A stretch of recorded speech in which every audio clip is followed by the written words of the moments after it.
Hi, welcome to IR Magazine TV. I'm joined today by Jeff Sanders, Vice Chairman and Co-Managing Partner of Heidrick Struggles Board and CEO Practice. How are you doing, Jeff? Doing well. Thank you. Excellent. Thanks for doing this. We're talking today about Heidrick Struggles' latest board monitor. This is an annual report into Fortune 500 board appointments.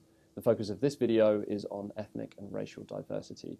So Jeff, according to the board monitor, the percentage share of ethnically and racially diverse board members appointed to the Fortune 500 has increased from 14% in 2009 to 22% in 2016. Why do you think we're seeing this increase? I think it's because boards are being more proactive in thinking about adding diversity to the boards. Mm-hmm. Diversity from an ethnicity standpoint, diversity from a gender standpoint, and diversity of thought. It's not enough progress. There needs to be more made. Mm-hmm. But I think the reason you see the increase is awareness followed by proactively trying to change. Sure. Well, and to your point, to play devil's advocate, while the progress has improved, there is still roughly only one ethnically or racially diverse board member appointed for every 3 white board members. And of course, that doesn't reflect the diversity that we see in society today, or even on the street down in New York. So why do you think that is historically? Why do you think that is, and what are boards doing to address it?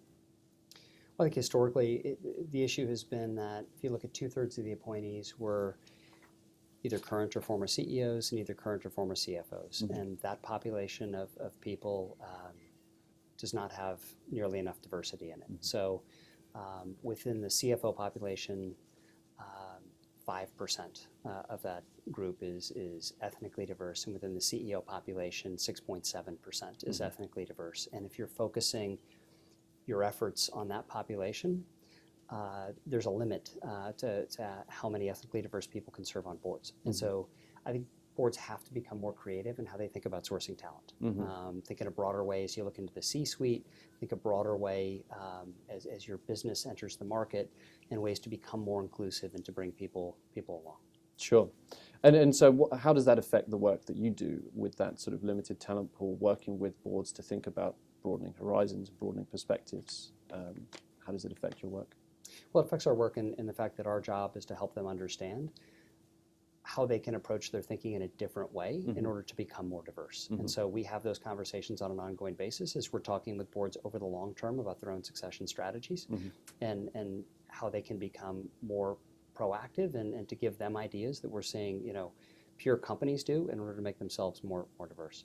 Sure, and I remember sort of covering gender diversity as a topic back in London around sort of 2009, 2010 when momentum really picked up.